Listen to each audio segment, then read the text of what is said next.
දිනපති YouTube නාලිකාවට ඔයාලා හැමෝම ආදරෙන් පිළිගන්නවා. අද මම කතා කරන්නේ විවාහයටපත් වෙන්න ඉන්න ළමයි ගැන. ඒ කියන්නේ විවාහය වෙච්ච අයට මේ මාතෘකාව ගැන කතා කරලා තේරුමක් නැහැ. එයාලා කොච්චර කතා කරත් ගැහැණු කාන්තා පාර්ශවය පිරිමි පාර්ශවයටත් මේ ප්‍රශ්නේ තේරුම් ගන්න හරි අමාරුයි. අපි ළඟට දවසකට දහස් ගාණක් එන හඳහන් අතරේ වැඩිපුරම තියෙන ප්‍රශ්න තමයි සැමියා සහ බිරිඳ කියන දෙදෙනාගේ ප්‍රශ්න. ඒ කියන්නේ සමහර දේවල් වලට හේතු නැහැ. ඒගොල්ලෝ අයින් වෙන තරම් හේතුවක් නැහැ. ඒ වුණාට එයාලට හේතුව තමයි කේන්ති අනික. ඉතින් අර කවුරු පිළිගන්න කැමති නැහැ. තමන්ගේ අතේ වරද කියන එක පිළිගන්න කැමති නැහැ. ඒක නිසා මම අද හිතුවා මේ ප්‍රශ්නය කතා කරන්න විවාහයටපත් වෙන්න ඉන්න වයස අතර දරුවන්ට. ඉතින් එයාලා මේ වීඩියෝ නැරඹිය යුතුම ඇසිය යුතුම වීඩියෝවක් විදිහට මම මේ වීඩියෝ දකිනවා. මොකද අපේ ජීවිතේ විවාහ වෙන්න හිතාගෙන ඉන්නේ එකපාරයි.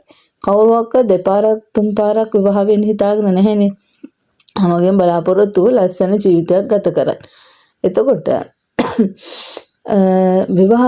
විවාහයටපත් වෙන්න ඉන්න දෙන්නෙන් ඇත්තටම ඒ කාලේ දැන් අපි හිතනවානේ මේ වැරදි පස්සේ හදාගන්න පුළුවන්. අනේ එහෙම හදන්න බෑ. ඒක අනිවාර්යෙන් කියන්න ඕනේ මෙයාට කේන්ති යනවා. මෙහෙමයි පස්සේ හදාගන්න පුළුවන්. බැන්දට පස්සේ හැදේ. ඒක හරි අමාරු කාර්යයක්. මොකද සමහරට විවාහ වුණාට පස්සේ මේ දේවල් තව වැඩි වෙන්න පුළුවන්. කේන්ති යනවා නම් දෙයක් තේරුම් ගැනීම හැකියාවක් නැත්තම් එතකොට නිතරම ඔය දෙන්න අතර අඩදම්බර නම් මේ එෆ්අයි එක යාළු වෙලා ඉන්න කාලෙත් එෆ්අයි තියෙන කාලෙත් රණ්ඩු සරුවල් නම් ඇත්තරම් පොඩක් දෙපාරක් හිතලා බලන්න ඕනේ.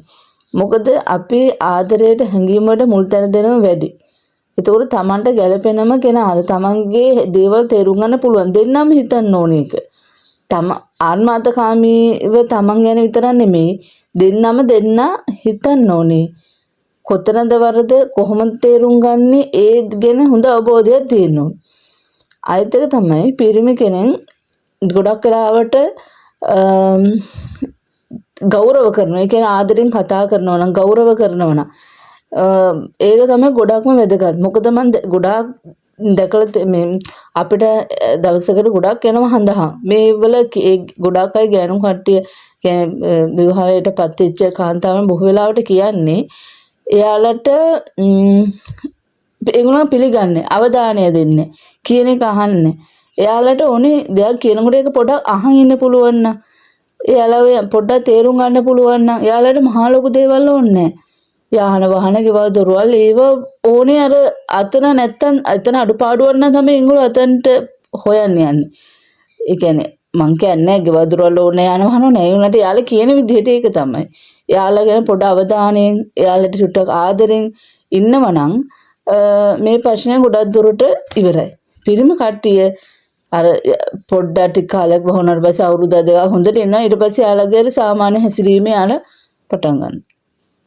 එතකොට ඇත්තටම ගෙදරට වෙලා ඉන්න කාන්තාවක් ගොඩාක් ලොකු ස්ට්‍රෙස් එකකින් ඒ කියන්නේ ළමයින්ගේ වැඩ, ගෙදර වැඩ ඒක තේරුම් ගන්න දැන් මේක විවාහයටපත් වෙච්ච අයට කියලා තේරුම් ගන්න නැහැ. මොකද කවුරක්වත් ඒක තේරුම් ගන්න කැමති නැහැ. සෙකන්ඩ් වෙන්න කැමති නැහැ එකිනෙට. එතකොට මේක පොඩ්ඩක් හිතන්න ඕනේ. විවාහයටපත් වෙන්න ඉන්න අය තමන්ගේ බොයෆ්‍රෙන්ඩ්, තමන්ගේ ගර්ල්ෆ්‍රෙන්ඩ් කොහොම කෙනෙක්ද? එයා කියන දේ තේරුම් ගන්න පුළුවන්ද? දෙපැත්ත මමත් එයා කියන දේ තේරුම් ගන්න. එයාට ගෞරව කරන්න ඕනේ. එයාට අවශ්‍ය දේවල් ඔක්කොම අඩුපාඩුවක් නැතුව එයාත් එක්ක ඉන්න ඕනේ. ඒ කියන්නේ දෙයක් කිව්වම තේරුම් ගන්න. එයා වෙනුවෙන් කාලය වෙන් කරන්න. ගෑනු කටේ ටක් ගාලා තේරෙනවා කෙනෙක්ගේ වෙනස් වීම.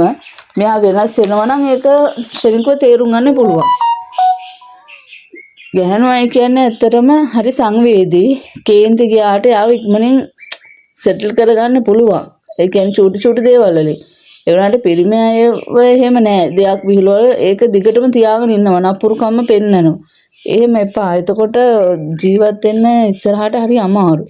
ඒක නිසා දැම්ම මේ දැන් පොඩ්ඩක් හිතලා බලන්න තමන්ට ඉන්න බෝයිෆ්‍රෙන්ඩ් ගර්ල්ෆ්‍රෙන්ඩ් එතකොට එක්ක නැත්තම් හිතන්න ඕනේ මම හොයාගන්න කෙනා මේ විදිහේ කෙනෙක් වෙන්න ඕනේ දෙපැත්ත මමත් එයාගෙන හිතන්න ඕනේ එයා කැමති දේවල් කරන්නේ නැත්තම් අනිත් එක නම් එයා කැමති දේවල් කරන්නේ නැත්තම් තේරුම් ගන්න පුළුවන් නම් ගල්පගෙන ජීවත් වෙන්න පුළුවන් නම් ඒක තමයි ගොඩක් වැදගත්. මොකද අපරාධේ සමහර දරුවන් ළමයි හම්බුනාට පස්සේ දරුවන් මේ ප්‍රශ්න වලින් අසරණ වෙන්නේ. එතකොට විවාහයට විවාහ වෙන්න කලින් මේ දේ මුදවට තේරුම් ගන්න ආදරය කියන සිතුවිල්ලක් විතරයි. ඔය ආදරය කියන එක විවාහ වෙලා අවුරුදු 4ක් යනකොට පස්සදලින් පරා යනවා. එතකොට වැඩක් නැහැ. ජීවිත කාලෙම එකට ඉන්න ඕන නම් ළඟ බලන්න නැතුව දුර බලන්න. එතකොට තමන් කියන තේරුම් ගන්න පුළුවන් නම් තමන් අකමැති දේවල් නොකරනව නම් එයාව තේරුම් ගන්නව නම් දෙපැත්තම පිරිමි කෙනත් එහෙමයි ගැල්ලාමියත් එහෙමයි දෙපැත්තම තේරුම් අරගෙන නිතරම නඩු සරුවල් වෙනවා නම් ඇත්තරම විවාහ වෙන්න එපා. මොකද ඕක දිගින් දිගටම විවාහ වුණාට පස්සෙත් යන්න පුළුවන්. නිතරම සැක හිතනවා නම් අද තියෙන දේවලුත් එක සැක නොහිතත් බෑ. වුණාට සැකේ කියන එක අනවශ්‍ය විදිහට හොඳ නැහැ. සැක කරනවා නම් කේන්ති යනවා නම් නිකරුණේ නිකන් බුම්ම ගන්නවා නම් ඇත්තටම ඒක විවාහ වුණාට පස්සේ තියෙන මොකද මෙතන ওই දෙන්නේ විතරයි ඉන්නේ. විවාහ වුණාට පස්සේ ලොකු මේ පරිසරයක් හම්බ වෙනවා. ඒ කියන්නේ ඇද හිත මිතුරෝ කට්ටිය එතකොට එයාලගේ බලපෑම එක්ක ඔයාලා ජීවත් වෙන විදිහ ගොඩාක් දේවල් මෙතන බලපාන්න පුළුවන්. දැන් ඔය දෙන්න විතරක් ඉන්න කාලේ ඔච්චර ප්‍රශ්න නම් වහනට පස්සේ කොච්චර ප්‍රශ්න එන්න පුළුවන්ද? දැන් ඔයගලන්ට දේවාලේ සහෝදර සහෝදරී ඉන්න පොඩ්ඩක් බලන්න එයාලා අතර මොකද්ද කියනවනේ මෙහෙමයි දැන් ඔයගොල්ලෝ ඉන්න පුළුවන් අක්කලා කියලා විවාහ වෙච්ච අන්ත සමාජය හින කරන කියන දේවලින් උනත් තේරුම් ගන්න පුළුවන් නේ මොකද්ද මේ වෙන්නේ යන්නේ කියන එක තේරුම් ගන්න පුළුවන්. එතකොට පොඩ්ඩක් සර්ච් එකක් දාලා බලන්න හොයලා බලන්න මොකද්ද මේ ඇයි එහෙම ප්‍රශ්න වුනේ. එතකොට ඔයගලන්ට පොඩි ගන්න පුළුවන් පොඩි අයිඩියා එකක්. එහෙම නැතුව ආදරය කරන්නම් ඔයාලා ආදරය කරලා අන්තිමට ප්‍රශ්න හදාගෙන ඊට පස්සේ අර ටික ඒක අයින් වෙලා ගිහිල්ලා දෙපැත්තට වෙන එක තමයි වෙන්නේ. ඉතින් ඇත්තට මේක හරි සෝචනීය තත්වයක්. ඒක නොවෙන්න වග බලා ගන්න කියන එක තමයි මම මේ කියන්නේ. අනිත් එක සමහරක් අය කියනවා විවාහ වෙන කලින් පොරොන්දම් බලන්න ඕනේ අවම මුකුත් ඕනේ මෙහෙම සමහරට වෙලාවට සමහරක් අය ගණන් ගන්න බලන්නේ. ඉතින් සමහරක් අය බලලා හරියට විස්තර දෙන්න මම නම් බැලුවොත් ගැලපෙන්නේ නැත්නම් ගැලපෙන්නේ නැම තමයි. ගලපන්න යන්නේ. එහෙම වුණාම ගොඩාක් ප්‍රශ්න අනිත් එක පොරොන්දම් බලනවා නම් යාළගේ ග්‍රහපල තත්ත්වය කොච්චර කාලෙක කොහොමද යන්නේ කියන එකත් බලපාන්න ඕනේ. ඒකත් බලන්න ඕනේ පොඩ්ඩක්. එතකොට තමයි මේක හරියටම මේ හොයාගන්න පුළුවන්. සමහරක් අය කියනනේ හොඳ හංගුලින් වැඩක් නැහැ මෙහෙමයි කියලා. එහෙම ගන්නේ සමහරක් අය ගැලපෙන ඒවා පවා නොගැලපෙන්න පුළුවන් යාළගේ අර මේ ග්‍රහ බලපෑනුත් එක්ක ඉතින් සමහරක් අය චුට්ටක් හරිය හොඳයි කියලා කියනවනේ. එතකොට අසුබ ග්‍රහයක ආපු ගමන්ම වෙන්නේ මොකද්ද? අර වලව මේ විරස කරනවා. සමහරට අවුරුදු 2ක් 3ක් මාස 6ක් මාස සුළු කාලයකට හරි වෙන් කිරීමක් තියෙනවා මේ අපල තත්ත්වයක් ආවම පස්සේ. ඉතින් පොරොන්දම් විතරක් මන්නම් හිතර බලලා මදි. පොඩ්ඩක් තමන්ගේ ග්‍රහචාරය කොහොමද යන්නේ කියන එක චුට්ටක් හොයලා බලන්න. මේ විදිහින් දැන් ඉන්න પરම්පරාව නම් පිළිගන්නේ නැහැ. අන්තිමට ඉතින් යම් ප්‍රශ්න මතුවලා තමයි ඉතින් නවතින්නේ. ඒකේසේ වෙතත් මේ දේවලුත් පිළිගන්නේ නැත්තම් මම කියන්නේ තේරුම් ගන්න. තේරුම් අරගෙන කෙනෙක් ඉතින් ඇත්තටම එක්කෙනෙක් තේරුම් අරගෙන වැඩක් නැහැ. තේරුම් ගන්නවා නම් ඒ දෙන්නම තේරුම් ගන්න ඕනේ කොතනද ප්‍රශ්නයක් වෙන්නේ යන්නේ කොතනද ප්‍රශ්නේ තියෙන්නේ කොහොමද අපි ජීවත් වෙන්න ඕන කොහොමද මේ ප්‍රශ්න මුහුණ දෙන්නේ යාළුවා ඉන්න කාලේ කතා කරන්න ওই දේවල්. එතකොට හරි ලේසි ප්ලෑන් කරගෙන කියපු දේවල් මතක තියාගන්න. කොහොමද ජීවත් වෙන්නේ කොහොමද ප්ලෑන් එක කොහොමද අපි ආවට පරිසරය කොච්චරම හොඳ නැන්දම්මලා මාමන්ලා හිටියන් ඔබට පුළුවන් නම් තනියෙන් ටික කාලයකට හරි ඔබේ ජීවිතය ගත කරන්න තේරුම් ගන්න. ඇත්තට මේක හරි වටිනවා. කොහේ ගියත් තමන්ගේ බිරිඳ තනි කරන්නේ නැත්නම් එයාට ඒ අවශ්‍ය ආදරේ සෙනෙහස ඒ අවශ්‍ය දේවල් දෙනව නම් කවදාවත් ගෑනු කෙනෙක් වෙනස් වෙන්නෙත් නැහැ. එතකොට තමන්ගේ පිරිමි කෙනා අවශ්‍ය මොනවාද? එයා කැමති මොන වගේ දේවල් කොහොමද ඉන්නේ කැමති එයා කැමති දේවල් මොනවාද? ඒ විදිහට ඉන්නවා නම් එතනත් ප්‍රශ්නයක් නැහැ. වෙලා තියෙන්නේ අර එක්කෙනෙක් අභිබවා යන්න හදනකොට මෙතන නිකම්ම ඇත්තටම ප්‍රශ්න ඇති වෙනවා. ඉතින් විවාහ වුණාට පස්සේ නම් ඔය වැරදි හදාගන්න ගිහලා තේරුමක් නැහැ. පිළිවෙල. එතකොට එක්කෙනෙක් කැමති පිළිවෙලට ඉන්නේ අනිත් එක්කෙනාට ඒ ගැන ඉච්චර තැකීමක් නැහැ. එතකොට සමහරක ගෑනුන්ට ළමයිගේ වැඩත් එක්ක ඒව කරගන්න බෑ. එතකොට ඇත්තටම ප්‍රශ්න ඇති වෙන දෙන්නා කතා බහ කරලා හරියට තේරුම් අරගෙන කොහොමද අපි වැඩ ටික කරගන්නේ කියන එක තේරුම් අරගෙන ඒ කාලේ නම ප්ලෑන් කරගෙන වැඩ කරන්න. එතකොට කිසි ප්‍රශ්නයක් නැහැ. මට එච්චරයි කියන්න තියෙන්නේ. අද ගොඩාක්ම ඇත්තටම හරි බැඳලා මාස 2යි 3යි අයින් වෙනවා. එක්ක අවුරුද්දයි 2යි. ඊට නැත්නම් අවුරුදු 5යි සමහරක අවුරුදු 10 15 ගිහිලත් අයින් වෙනවා ඩිවෝර්ස් වෙනවා. එතකොට ඒක හරි සෝචනීය තත්ත්වයක් ලංකාවේ තියෙන. ලංකාවේ කොහෙ කියන්නේ මම දන්නේ උනාට හරි හොඳ නෑ ඒක. එතකොට අපි දැනගන්න ඕනේ විනාශ වෙන අපේ ජීවිතේ ආපස්සට ගන්න බෑ. එතකොට ගොඩක් දේවල් මේ වෙලාව ඉවරයි. එතකොට හරි කිසි ඇතරම තේරුමක් නැහැ. එතකොට ලස්සන ජීවත් වෙන්න පුළුවන් ජීවිතේ නිකරුණේ අපතේ යවා ගන්න එපා.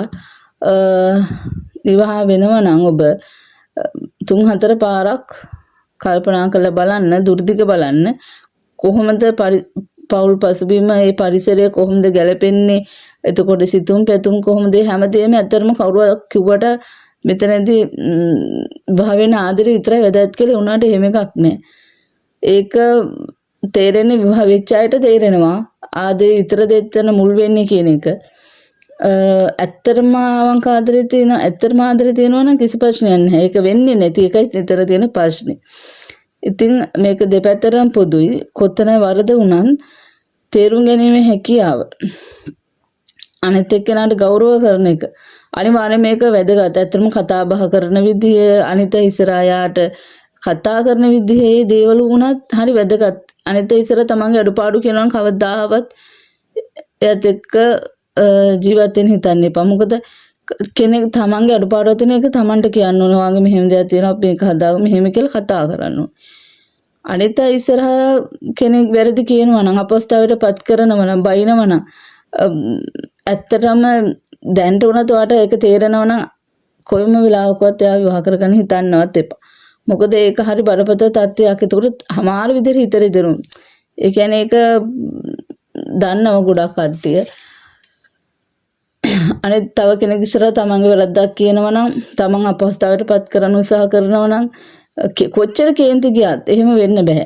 ඒක තමන්ට වැරද්දක් තියෙනවා තමන්ට මේක කියන්න ඕනේ. ඉතින් මම හැමෝගෙම ඉල්ලනවා හඳහන් කියන දේවල් ගොඩක් අය සමහරක් අය පිළිගන්න සමහරක් අය පිළිගන්නේ නැහැ. එතකොට විවාහ වෙනවා නම් අනිවාර්යයෙන්ම තමන් විවාහ වෙන්න කෙනා ගැන පොඩ්ඩක් හොයලා බලන්න. මේ කෙනාගේ හැසිරීමත් එක්ක අපිට තේරෙන කෙනෙක් කතා බහ කරනකොට කොයිම වෙලාවක හරියක් ගතකුණ එළියට එනවා. ඇත්ත ගතකුණ කොච්චර හංගගෙන හිටියා. එතකොට ඒ වගේ අවස්ථාවක පොඩ්ඩක් බලන්න යා මොන වගේ කෙනෙක්ද, කොහොමද මට ජීවත් වෙන්න සුදුසුද, මට කතා බහ කරන විදිහ, මාව තේරුම් ගන්න විදිහ, කතා බහ කරන විදිහ, ඒ හැමදේමත් එක්ක පොඩ්ඩක් හිතලා බලන්න. මොකද විවාහය කියන්නේ අද ගිහිල්ලා හිටෙන එකක් නෙවෙයි. ලස්සන ගමනක්, ලස්සන ජීවිතයක්. ඉතින් හැමෝටම සුබ දවසක් ප්‍රාර්ථනා කරමින් නම නිහන වෙනවා. ඔයාලා හැමෝටම සුබ දවසක්. ස්තුතියි.